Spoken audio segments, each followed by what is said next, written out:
Welcome to Voices from the Valley, a podcast of the Community Foundation for the Fox Valley region. I'm Amy Spreeman. And I'm Carolyn DesRosiers. As we've been talking about the housing crisis in the Fox Valley, there's another related topic we're covering in this episode: the resettlement of people from Afghanistan seeking refuge and starting a new life in our community. Carolyn, it's difficult for us to imagine the trauma these newcomers have had to experience in their country, and they didn't plan on being uprooted and evacuated to the U.S. Now, the first of many have come here, and more are coming. That's right, Amy. And we want to dedicate our time in this episode to a conversation we just had last week with Tami McLaughlin, the Executive Director of World Relief Fox Valley. We asked her what we need to know about our newest neighbors, what they've been through, and the challenges they face as they make the Fox Valley their new home. Here's what she had to say.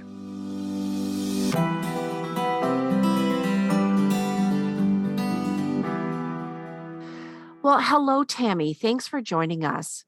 So great to be here. Thank you. Why don't we start with the current situation as we record this conversation, Thanksgiving 2021, because we know that things change weekly, maybe even hourly. What can you tell us about the Afghan families who have already come and those who are going to be coming to the Fox Valley to resettle here? Sure. We are, as we approach the end of Thanksgiving, expecting that we will have welcomed 30 Afghans, and that's total. So we've welcomed a family of 2, a family of 3, 4, a family of 8. So all represent different makeup in terms of family size. All, I think, are very glad to be here and feeling safe and relief that they are in a place that they can begin starting a life, just starting moving forward. And we have planned to have welcomed up to 200 is what we had proposed as part of this resettlement program, and are told that the military bases are anxious for people to be resettled and would like people resettled by mid-February. So we're thinking in between the end of November and mid-February to end of February, we may have we'll have welcomed up to possibly 150 more people. Wow, that's incredible, Tami. I want to ask you about the term refugee because I'm sure most of our listeners have heard that term before and we probably think we know what it means. But can you explain what refugee status entails and how it is different from other forms of immigration? Certainly. First of all, a refugee is someone who's had to flee their country for fear of war, persecution, or violence. So many of the people who are in our country or who've come to the United States are refugees because of having been forced to flee their country. However, the status that they do enter the United States could be different. Some come with the status of refugees, and they have come through our refugee resettlement program. And that's mainly what World Relief Fox Valley is involved in. We contract with the Department of State, and it's basically a refugee resettlement contract, and it tells us exactly everything that we have to do to welcome people to our community. And what's different about the status that our Afghan newcomers are coming in as is they are refugees because basically they're having to flee their country. However, they are being evacuated out of their country because of the urgency, the chaos, the terror, and their lives are in jeopardy if they stay. So they are being admitted as a humanitarian parolee, and that is a status that is used in emergency situations. And therefore, the different statuses also define the services that are available to them, and how a refugee resettlement agency such as us would serve them.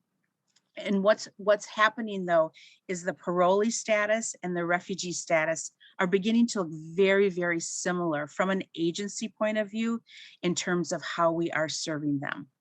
In our eyes, they are people to welcome, to receive, to serve in every way that we can. We hope the community feels that way also. So whoever they are here, or whatever reason they are here, is still an opportunity for us to serve them. I think for most of our listeners to this podcast, it's hard to put ourselves in their shoes. Tammy, can you help our listeners get a feel for how jarring this would be for people to suddenly need to part with everything and everyone that they've ever known, to start a new life where they don't know the language and they don't know their way around many, many challenges? What is that like for them? Sure, Amy, and that's a great question. And I think we'll still learn from this most recent evacuation, what all of the implications are. Certainly anybody who's had to flee their country, and leave everything behind. Just think, you leave your possessions, you leave people, you leave your education, your status, everything that you've worked toward has to start over. You have to begin over when you enter a new country. However, with again the Afghan community that we're resettling now, because of the urgency that they had to flee, there wasn't any time in between, leaving your country and being set in a brand new country. We were told that before there was a bombing at Kabul and the Kabul airport, and that's when things took a quick turn, and the evacuation became much more intensified. We were told before that people were coming with possibly a couple suitcases, had a little time to prepare. After the bombing, people were coming with simply the shirts on their backs. Wow. We have one family here who we knew was separated in that bombing. So they still have, one parent is here with a couple children, another parent with the other children are still in the airport, had to make a quick decision about what do we do. And so again, it's hard to imagine how we or anybody would ever feel, ever process, ever know what it's like to start over in that situation. I hope it's something that we as Americans never have to learn, but I do hope that it helps us to empathize and again, to welcome the people who we are having the privilege of bringing into our community and giving them that hope and opportunity to start over. We're going to take a brief time out and be right back with our interview with Tami McLaughlin. The Community Foundation for the Fox Valley region is a great resource for making a local impact while simplifying your charitable giving through a tax-deductible charitable fund. Perhaps you're passionate about certain organizations or want to support causes such as education or pets at the animal shelter, or you're interested in addressing the greatest needs of the community.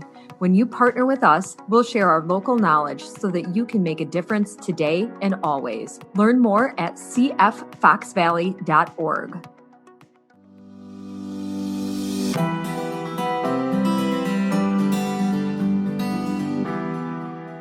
I want to talk now, Tammy, about World Relief Fox Valley, about your organization. Tell us more about what you do and how you help folks make this their new home. We first thing that we do is provide vital services, and that's really through our refugee resettlement welcome. And we have to find secure and safe, affordable housing. We have to furnish the housing, provide a warm, welcome meal that is culturally appropriate. If it sounds like this is very descriptive, it is, because again, it's a government contract and it's very comprehensive, tells us exactly what we need to do. And we are monitored on that contract by how well we perform against that contract. And again, it's not a contract to us, it's certainly a guideline of what we need to do. We want to do more than that, more than just, what the basics are. And that's why we depend so heavily on our community members to welcome also, because they add so much to how we're able to welcome. But in addition to those first, couple days, we provide next day visits, orientations that teach people, this is American way of life, this is American culture, this is what to expect. We help people enroll in English classes for the adult learners at the technical college, the young children in schools, Appleton and Menasha School District. We connect them with a healthcare provider for initial health exams and then long-term, healthcare. So We are really, really busy in providing a lot of those services in those first 30, 60, 90 days. Most of those are so people land well, so they stabilize. And then we start working on employment and start doing employment assessments, finding out what they've done before, what their skills are, what they want to do, and then start working towards that, which is, again, a deeper anchor, in providing more skills and more assistance for people to start securing employment and start becoming self-sufficient. And then our long-term hope is really integrate well and do well and thrive versus just surviving when they're first arriving. I can empathize a little bit because my husband is an immigrant from a country that's very different from the US, different climate, different culture, different way of living. And there were so many things when he first came here that were firsts. And they were things that I sort of thought about as basic or things that everyone should know that I didn't realize were things that I learned as a result of living here. For example, I remember the first time that he accidentally put silverware in the microwave, and I was like, "What are you doing? You don't put silverware in the microwave?" And he was like, "Okay, how would I have known that, right?" But there's just so many moments of experience that are so different. And some of them, like silverware in the microwave, are pretty minor, but some of them are huge and really difficult to navigate when you first come here from a very different experience. And Tami, part of your work involves partnering with faith communities and community volunteers. Can you talk a little bit about that as well? Sure. World Relief is a Christian organization, and actually, there's 9 resettlement agencies. Many of them are faith-based. That's not unusual, and the government acknowledges that. World Relief's model uses a church good neighbor team, is what we call this model. Often churches have established small groups, who are already again established and can start collecting donations and have a large church support behind them. And they walk alongside a newly arriving family and again, just really, really help. Maybe with grocery shopping, teaching somebody how to use a washer and dryer, just stopping over and having communication over a cup of coffee and learning how to converse without either speaking the language. So that is a model that we use frequently, and we've really we've worked hard at that model, and actually all of our arriving families have a church to walk alongside of them. But we also have numerous volunteer opportunities also for people to get plugged in, just community members of any walk of life who want to be involved in this effort. We have transportation teams, some additional grocery shopping teams, last minute teams. Hey, if we found out somebody needs something really quick, we reach out to that team and they'll do whatever that is. Maybe it's Walmart buying a pair of winter boots because it snowed, or those types of things. So we cherish just the relationships we have with all of our community members who want to be a part of this. You talk about this being a government contract for World Relief Fox Valley, but it sounds to me, from what I'm hearing from you, that this is much more than that to you personally. That this is your great joy to serve. It is, and the government, we say government because sometimes people don't realize how comprehensive, this program is, and there's really a lot of requirements. It's just not a random, hey, maybe we'll do this one day or this one day. It's and it was created. This process was created by the 1980 Refugee Act, which was approved by our Senate. So it's been in place a long time and established long ago. So I think that's part of this conversation, is for people to realize that this really is, a program that we adhere to. But when the government created this program, they created it as a public-private partnership. They wanted communities to collaborate around these welcome opportunities. And I think that was brilliant on behalf of our government, because it not only, welcomes people to a better place and a better community, but it changes our community, which I think is equally as important in this process, to learn what these newcomers have to offer us, to teach us, to enhance our community. So it really, it works both ways. And that's what makes it so robust and such an abundant program. I know there are a few Wisconsin communities that are kind of key in this operation. How did the Fox Valley become a place to resettle? And what other refugee groups have already made the Fox Valley their home? Sure. When a community decides, oftentimes with World Relief, it's a church, a large church community or group of churches who may reach out to World Relief and say, we're interested in this. However, ultimately, it is the government's decision. And also, we have a state refugee coordinator. The states get very involved in this also. So again, to make sure that the government knows that this is a program that will be very well supported. And they do look at the communities in that respect.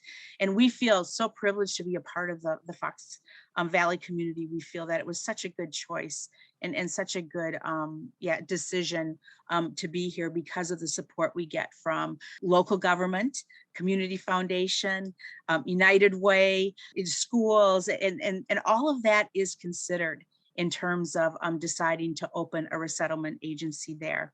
So it's, we're very thankful that World Relief is in the Fox Valley. And we are the only refugee resettlement agency in the Fox Valley. World Relief Fox Valley opened in 2012. And in the past 9 years, we have welcomed over 1,100 refugees. And currently, over 50% of our refugee population is represented by the Democratic Republic of Congo. That's been a growing population for us, and we expect that population to continue to grow. But our other 50% is just a really great, diverse community: Syrians, Iraqis, Burmese, Sudanese. Well, Afghan now is a new. We have a small Afghan population before this, but that certainly will grow. Pakistani. So it's a really, really diverse population and community who we've resettled. And like I said, expect to the Congolese and then Afghan with this most recent effort, those two populations to continue to grow in our community. It adds so much richness and vibrance to our community just to have folks from all over the world here in the Fox Valley. It's wonderful. So you mentioned that there are 30 Afghan individuals that have now arrived in the Fox Valley. I imagine that is quite a learning curve. How are they acclimating to life here? They are acclimating well. I think, like all refugees, the first emotion we experience is, I'm safe. And this most recent group, as we talked about it, were evacuated quickly out of Kabul, flown to lily pads is what they're calling them. They're bases overseas where every person went through biographical and biometric screening. If they passed that, they went through interviewing. If they passed that, then they were flown to military bases here, one of 8 military bases in the United States, and spent a couple more weeks there. And okay, I'm safe. First of all, I know this is my new home. I can start over, and I think, the initial emotions, as always, are just, maybe those top emotions. I'm sure we will start seeing just as people process the experience they went through. I don't think they've had time to do that. Maybe some of the other emotions that will come from that. Many of the families are still concerned about families who are still overseas. And, that's just a whole nother level of worry and burden, is what's going to happen to my family? Will they be evacuated eventually? So a lot of those mixed emotions, I don't want to, they're thankful they're here. I know they'll do well. They have young families. I know their children will do well. Just so much, opportunity and potential in each and every person who we've welcomed. But there will be a lot to work through, and we acknowledge that, and we will learn, with them. Hopefully, we know we have great community support and providers who can assist in areas of those specific needs. And we will take it every day as it comes, and hopefully plan where we can plan ahead. But we also hold everything loosely. We've learned that throughout this experience, because things do change, and pivot when we need to, and take it day by day. I know one of the things that you do is to find housing, to find homes, whether it's temporary or to maybe look at something a little more permanent. What is the need, and how do you go about finding a place for them? Housing has been one of the biggest challenges just because of the high number, the volume that we are resettling in a short amount of time. And housing is at a premium all over the country, not only the Fox Valley right now. Every time I talk somewhere, media, reach out, landlords, if you would be willing to work with us, please let us know. So trying to develop new landlord partnerships. Obviously, landlords it's a business decision to rent to Yeah. somebody, and you want credit history, you want employment history, that type of information that we can't provide on behalf of our clients, but we are finding some landlords who are willing to work with us. And we're trying to, give them some safety net, also paying double security deposits, guaranteeing a certain amount of rent forward. Something that we've also done, which has been unique in this situation, and it's been because of the generous donations and generous partners that we have, is we've been able to secure rent immediately. If something's available, a house is available, we'll go ahead and secure it, even if we don't know the family that will live there. And sometimes we've had to wait a week or two, before we know of a family who's arriving. But then that landlord would take that house off the market and allow us, we can go in and we'll set the house up. And that has worked beautifully. They walk in, this is yours, and everything's set up, and now you can start over. So that's, again, just really appreciated the opportunity to be in a position where we can do that.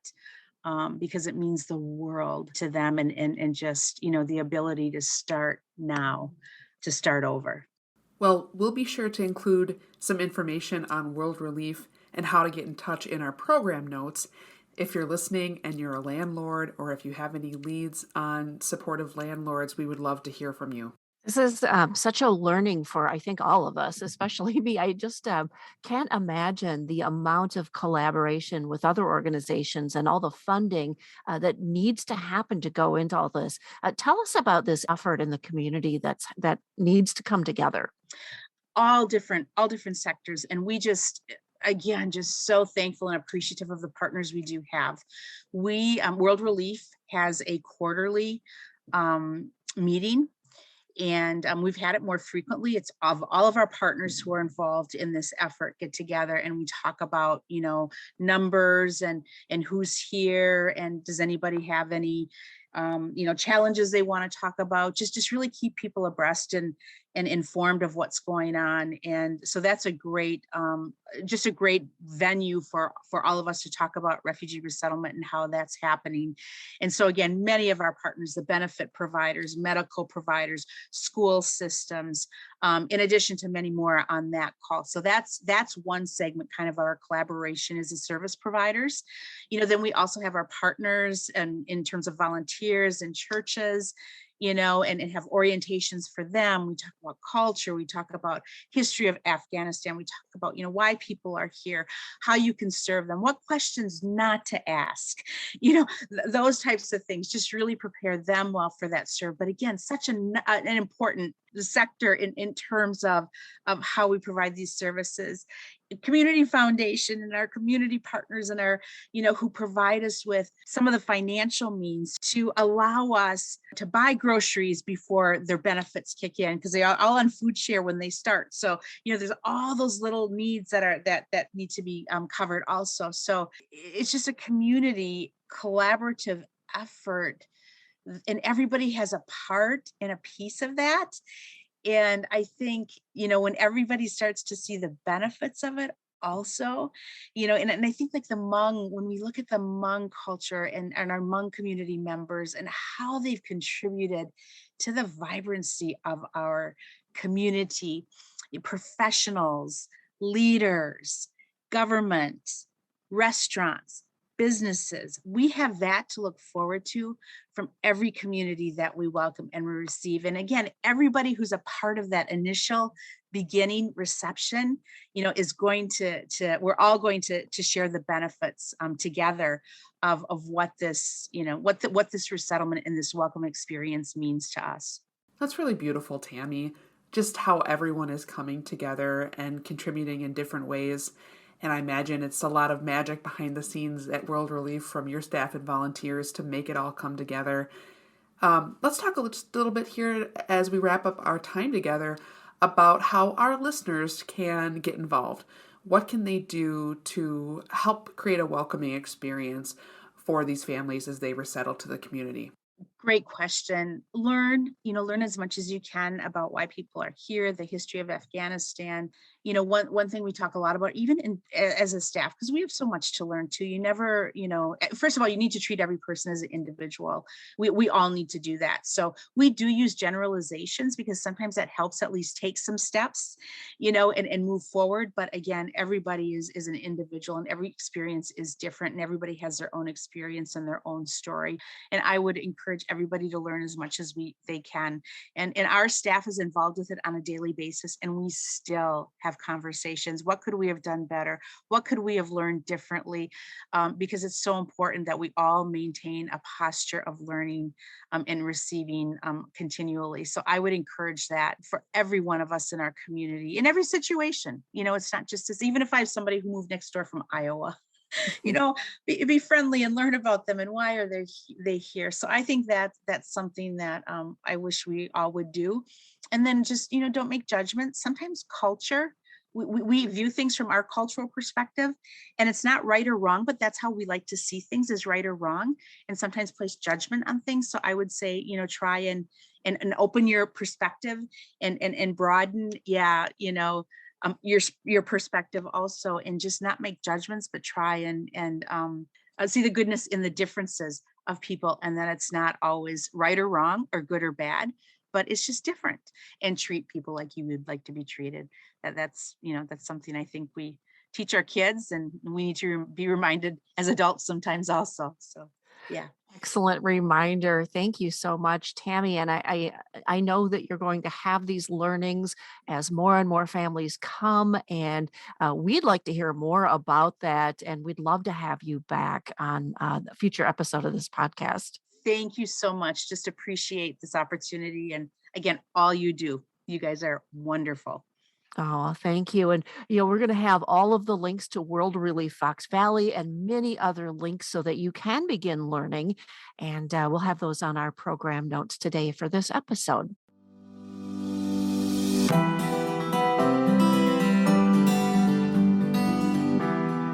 Well, that's all the time we have for this episode of Voices from the Valley. Carolyn, we're going to check back with Tammy in the weeks ahead for an update.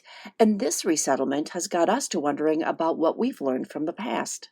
That's right. It really wasn't that long ago that many Hmong families came here to our area after being forced to flee their homes. On our next episode, you'll hear from 2 Hmong women who know firsthand what it was like to make a new home here in the Fox Valley, and the lessons our communities learned from the Hmong resettlement. Thank you for listening, and please consider what you've heard here today and how you might get involved. Please check out our program notes for more information and links. You can subscribe to this podcast and get all of our episodes delivered to you on demand. Just go to our website, cffoxvalley.org.